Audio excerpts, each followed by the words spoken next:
Assalamualaikum warahmatullahi wabarakatuh.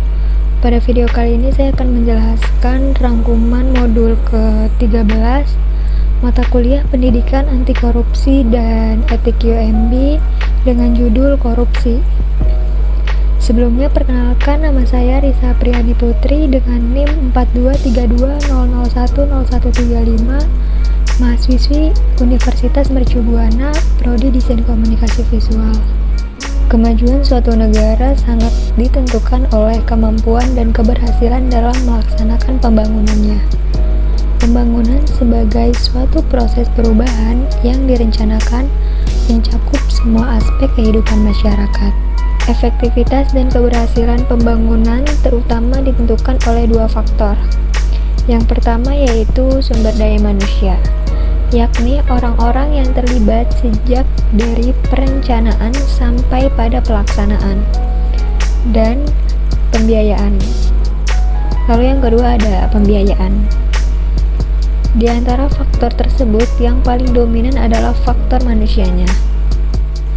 Korupsi di Indonesia sudah merupakan penyakit sosial yang sangat berbahaya yang mengancam semua aspek kehidupan bermasyarakat, berbangsa, dan bernegara. Korupsi telah melibatkan kerugian material keuangan negara yang sangat besar. Hal ini merupakan cerminan rendahnya moralitas dan rasa malu, sehingga yang menonjol adalah sikap kerakusan dan kekuasaan. Selanjutnya ada pengertian dari korupsi. Kata korupsi berasal dari bahasa Latin yang artinya busuk, rusak, menggoyahkan, memutar balik, atau menyogok. Menurut Dr. Kartini Kartono, korupsi adalah tingkah laku individu yang mengutamakan wewenang dan jabatan guna mencari keuntungan dan merugikan kepentingan umum. Korupsi terjadi disebabkan adanya penyalahgunaan wewenang dan jabatan yang dimiliki oleh pejabat atau pegawai demi kepentingan pribadi dengan mengatasnamakan pribadi atau keluarga, sanak saudara, dan teman. Hal itu akan masuk dalam pembahasan mengenai tindak korupsi masyarakat. Selanjutnya ada tindak pidana korupsi dalam perspektif normatif. Maka tindak pidana korupsi itu dapat dilihat dari dua segi. Dari Undang-Undang Nomor 31 Tahun 1999, Undang-Undang Nomor 20 Tahun 2001, tindak pidana korupsi itu dapat dilihat dari dua segi, yaitu korupsi aktif dan korupsi pasif. Adapun yang dimaksud dengan korupsi aktif adalah sebagai berikut. Yang pertama, secara melawan hukum, memperkaya diri sendiri atau orang lain, atau korporasi yang dapat merugikan keuangan negara atau perekonomian negara, terdapat pada Undang-Undang Nomor 31 Tahun 1999. Lalu yang kedua, dengan tujuan menguntungkan diri sendiri atau orang lain, atau korporasi yang menyalahgunakan kewenangan, kesempatan, atau dapat merugikan keuangan negara atau perekonomian negara, terdapat pada pasal 3 Undang-Undang Nomor 31 Tahun 1999. Lalu yang ketiga ada memberi hadiah kepada pegawai negeri dengan mengingat kekuasaan atau wewenang yang melekat pada jabatan atau kedudukannya, atau oleh pemberi hadiah atau janji dianggap melekat pada jabatan atau kedudukan tersebut, terdapat pada pasal 4 Undang-Undang Nomor 31 Tahun 1999.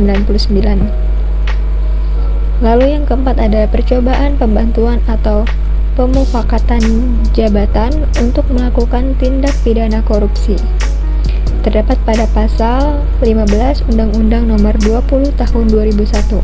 Lalu yang kelima ada memberi atau menjanjikan sesuatu kepada pegawai negeri atau penyelenggara negara dengan maksud supaya berbuat atau tidak berbuat suatu dalam jabatannya yang bertentangan dengan kewajiban.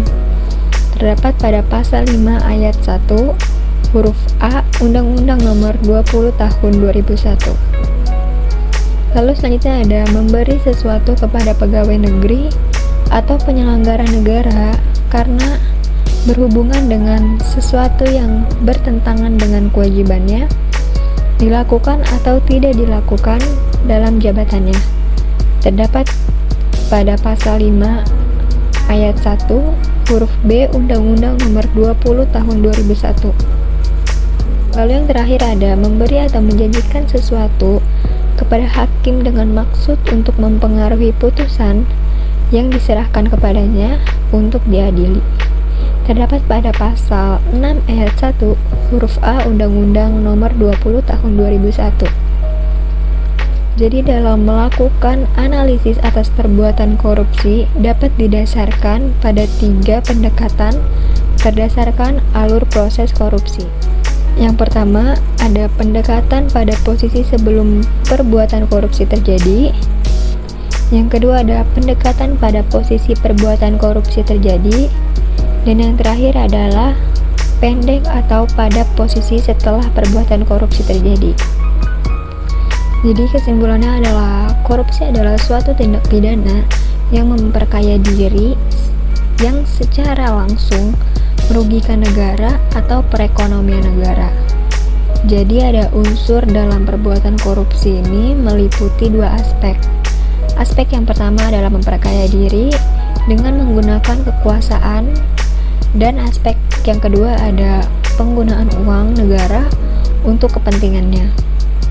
Adapun penyebabnya antara lain ketiadaan dan kelemahan pemimpin, kelemahan pengajaran dan etika, kolonialisme, penjajahan rendahnya pendidikan, kemiskinan, tidak adanya hukuman yang keras, kelangkaan lingkungan yang subur untuk perilaku korupsi, rendahnya sumber daya manusia, serta struktur ekonomi.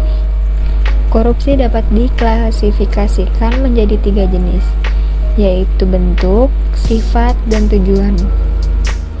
Dampak korupsi dapat terjadi di berbagai bidang, di antaranya bidang demokrasi, ekonomi, dan kesejahteraan negara. Sekian rangkuman materi modul ke-13 Pendidikan Anti Korupsi dan Etik UNB. Kurang lebihnya mohon maaf. Wassalamualaikum warahmatullahi wabarakatuh.